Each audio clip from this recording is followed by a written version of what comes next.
Cola தயாரிப்பதற்கு 27 litre நல்ல தண்ணி தேவைப்படுகின்றது. நல்ல தண்ணி.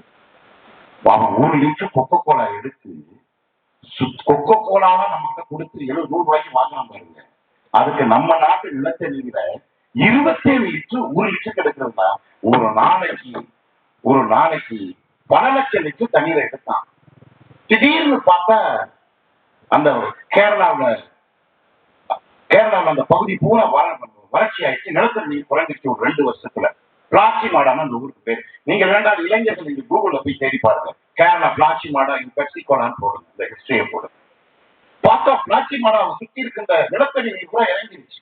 1000 அடிக்கு போயிருச்சு. வயக்காடெல்லாம் பாலமா வெடிச்சிருச்சு. போர் போட்டா தேவர் மணல சொல்ற மாதிரி காசுதான் வருது. போர போட்டா 1000 அடிக்கு காத்துதான் வருது. தண்ணி வரல.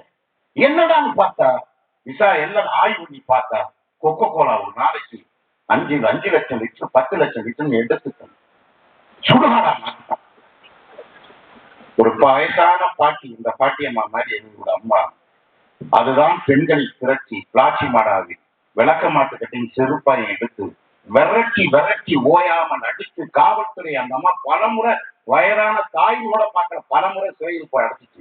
அதை எல்லாமே தொடர்ச்சியாக பெண்களை திரட்டி பெண்கள் திரளவை பார்த்து ஆண்களும் இளைஞர்களும் திரட்டி அடிச்சு வளர்க்கலாம். கொக்கோ கோலாவும் பெப்சி கோலாவும் கேரளாவில் பிளாச்சி மாடாவில் அடிச்சு வளர்க்கறதோட அந்த அமெரிக்காக்காரன் நேரம் அமெரிக்கா போயிருக்கணுமா இல்லையா? அவன் நேரம் எங்க வந்தான் தெரியுமா? இங்க வந்தான் தமிழ்நாட்டுக்கு. ஏன்னா இழிச்சவன் நம்ம தானே.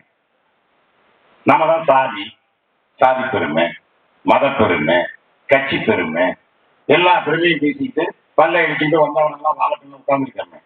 நேரம் அவன் தான் ஜெயலலிதாவை பார்த்தான், கருணாநிதியை பார்த்தான், பார்க்க வேண்டிய அதிகாரிகளை பார்த்தான், கொடுக்க வேண்டியதை கொடுத்துட்டான், அனுமதி கொடுத்துட்டான்.